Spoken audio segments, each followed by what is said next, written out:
Hi, I'm Andre Meadows, and this is Crash Course Games. You've got games in your house, right? You know, the ones you play on family game night? Games like Monopoly, Life, or modern ones like Ticket to Ride or Settlers of Catan.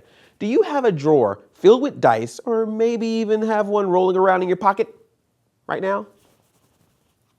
Dice in there? Well, believe it or not, board games and dice games are the result of thousands of years of human development, and they've led directly to the massive variety of games we play today. In some ways, that dusty Yahtzee game in the hall closet, that's the end result of human history, man.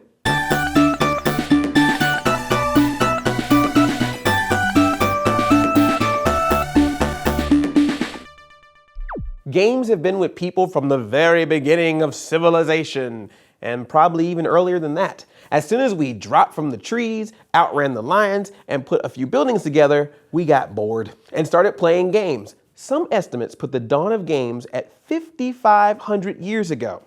Fun fact, that was actually when they started programming Duke Nukem Forever. Pretty much every civilization we've studied played games. The ancient Egyptians had Senet, while the ancient Chinese had Go. The Romans were playing backgammon, or tables, as they called it. Ancient Aztecs in South America had a game known as Patolli. I don't know if we can confidently say games are ubiquitous, but I am comfortable saying pretty much everyone in history has played games. Let's start with what is probably the most ancient of gaming technology, dice. Dice are a part of a lot of games, and to get a little mystical about it, dice symbolize the chance and randomness involved in many games. They serve to remind us of the randomness of the universe. For thousands of years, dice were actually made from bones, teeth, horns, tusks, and even sheep knuckles. Sheep knuckles are still used today in Mongolia for both games and fortune telling. You've heard the phrase rolling the bones? It literally meant bones at one time. Now, why sheep knuckles? Sheep knuckles are durable, roll well, and have 4 unique sides: the flat, concave, convex, and twisted sides. Each side has a recognizable shape, each with their own meanings. The Greeks called knuckle bones astragali and used them to add chance to a game. Basically, it was a way of leaving some parts of the game up to the gods. But astragali weren't just for gaming. Remember when I talked about dice as reminders of the randomness of the universe? Well, ancient Greek fortune tellers and mystics would roll these bones as a way to assign order to some of that randomness. They used dice to get life advice from the gods. These astragali were seen as messengers of higher authority, and everything from when to marry to who will get sick were determined by these little bone fragments bouncing along the floor. Wonder how they would be at the Powerball. Now, knuckle bones took a long time to become the dice we know today. Archaeologists have found them in sites dating as far back as 800 BC, though they probably could go back even further. Over time, people adjusted and crafted knuckle bones into the dice you recognize today. Slowly, the sides were worn down and sculpted, symbols and holes were added, and dice evolved from unique organic bones to uniform plastic cubes with little dots or pips across their surfaces. So don't worry, sheep. Your knuckles are safe. And cubes aren't the only regular shape dice evolved into. A lot of role-playing games today use the D20 or 20-sided die, but it's not actually a modern creation. In 2012, archaeologists discovered a D20 crafted out of serpentine in Egypt, dating back to the Ptolemaic period, somewhere between 330 BCE. It has Greek letters on various sides, but no one knows for sure what it was used for. That could be one really long game of Dungeons & Dragons. So even though dice and ancient games began to take on a more playful nature, the mystical hand of chance, not to be confused with the master hand in Super Smash Bros., was always present and shaped why and how games were played. One of the earliest examples of this can be seen in the ancient Egyptian game of Senet, which roughly translates to passing. The game itself has been found or represented in hieroglyphs from even before the dynastic periods of Egypt, around 3000 to 3500 BC, and through the Middle and Late Dynasties. Senet involved a grid of 30 squares arranged along a rectangular design with 3 rows of 10. The majority of squares are blank, minus several at the end which contain very specific hieroglyphs and symbols. But with time being time, the exact rules have been lost. Kind of like when you lose your instruction manual in a video game. But through research of temple paintings and hieroglyphic text, a solid assumption of the rules has developed. Senet started off as a secular game, and there are many hieroglyphic references to drinking wine, playing Senet, and calling it a day. But over time, the game took on an increasingly mystical nature. Senet evolved to indicate how a player would fare in the afterlife. The mystical side of gaming had infiltrated the play side, and people would play the game to see if they were blessed by the gods. The idea was that a good Senet player was destined to have a pleasurable afterlife, while a player who lost constantly probably wasn't going to fare that well, which seems like a bad deal to me as I don't know how to play Senet. But Senet was by no means the only ancient game. All your favorite ancient civilizations played games.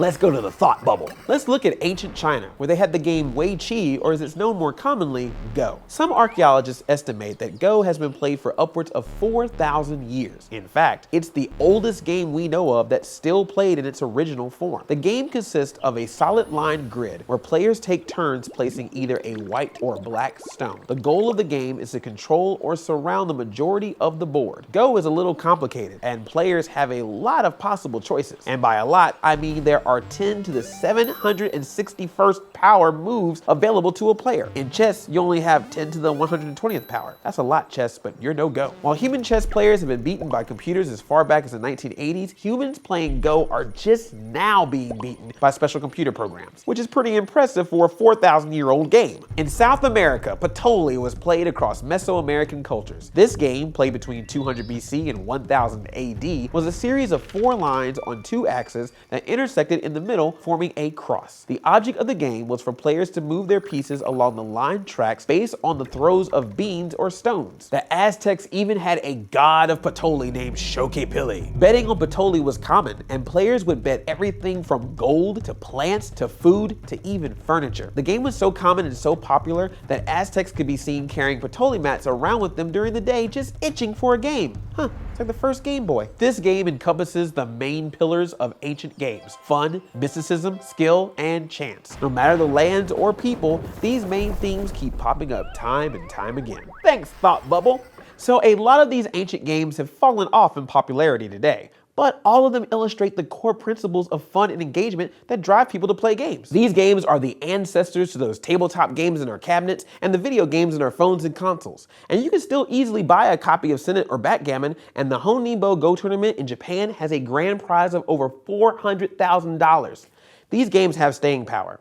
And trust me, you figure out a way to add microtransactions to them, they'll be on your phones in no time. But those aren't the only ancient games that we still play. Mancala is more of a game type or mechanic like dice, but it dates back at least as far as the 4th century, or even further, and has survived all that time, pretty much in its original form. Games all over the world, from the traditional Baulig Kiswahili in East Africa and many modern Euro-style board games, use the Mancala mechanic of transferring a counter along a continuous track. The familiar children's game Chutes and Ladders also has ancient origins, and by ancient I mean it goes even further back than 1952, when Milton Bradley introduced the game in the United States. It's based on the game Snakes and Ladders, a game that was brought to England during the 17th century from India, where it was played as early as the 2nd century BC. In India, the game was played for fun, but it also delivered a moral message to the kids who played it. The ladders were virtues that could lead a player to a higher spiritual state, while the snakes represented sins that could drag a person down to a lower plane of being. If you ask me though, the moral message of Chutes and Ladders is a little muddled, given that the game is completely random. Or maybe I'm missing some deeper message about free will here. Now this makes a completely different change in philosophy about Candyland. The beautiful thing about history is that there's always more to learn. Archaeologists are digging up previously unknown games all the time. The royal game of was discovered in Iraq during the 1920s in a royal tomb. Like a board game from a garage sale, the royal game of didn't include rules, so archaeologists just made up rules until the cuneiform tablet was discovered much later. Sadly, this rule set was incomplete, and there's still a lot of debate among gaming experts as to how to play the game. In 2015, another new game was found in a 2,300-year-old tomb in Qingzhou City in China. Archaeologists found a handmade 14-sided die made from an animal tooth alongside 21 game pieces with numbers and a broken piece of a game board. It sounds like the beginning of a Goonies sequel, like, there's one half of the board game piece, we must find the other half, and then we'll find the treasure. The game is believed to be called Bo, or Lubo. The last time it was known to be played widely was over 1,500 years ago. The rules for this game are incomplete, like the rules of the royal game of and your guess on how to play it is as good as mine. Actually, it's probably better than mine. I have no idea how to play it. We could go on and on listing games, but we're running out of time, or your internet attention span. So we should get to the point of all this history. People have been playing games for a long time. And while games have obviously evolved since the days of sheep knuckles, Mancala, the royal game of and Senet, those games and the mechanics that make them work are still at the core of the games we play today. And it's not just the mechanics of those games that survive. While we may no longer believe that games can predict what kind of afterlife is in store for us or who we should marry, the best games can not only forge connections across a small group of friends on game night, they can connect people over centuries and across continents. And we're still only on our way to having an answer to the question of why we play games. I think that connection that we feel with each other and with history are clearly a part of it. Thanks for watching, and I'll see you next week. I gotta go work on my Mortal Kombat game. My afterlife depends on it. Crash Course Games is filmed in the Chad and Stacy Emmicold studio in Indianapolis, Indiana, and it's made with the help of all these nice people. If you'd like to keep Crash Course free for everyone forever, you can support the series at Patreon, a crowdfunding platform that allows you to support the content you love. Speaking of Patreon, we'd like to thank all our patrons in general, and we'd like to specifically thank our High Chancellor of Knowledge, Morgan Lietzop, and our Vice Principal, Michael Hunt. Thank you for your support.